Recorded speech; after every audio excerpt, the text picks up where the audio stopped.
Motorda 3 fazadır. 5-15 dəqiqə ha. Pilkasını qopardıblar. Bu bıçaqdan qoymuşdu.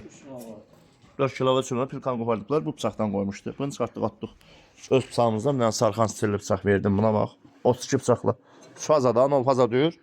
Yəni motoru qardaş öz yığıb. Biz yığmamışıq, bıçağı biz verdik. İnşallah ucarın arasına gəlibsiz. Qəziyan kəndinə xoş gəlib, sağa gətirsiniz. İnşallah yoxladıq. Yoxladıq sənin balansında dıracəni yoxdur. Zeynəbdən qoşqodda inşallah ot yoxlayıb təhvil veririk. Sağ.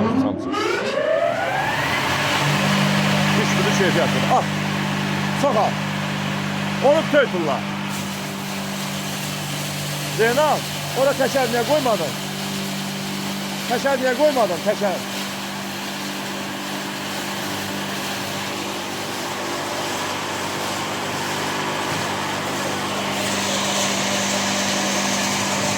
Al.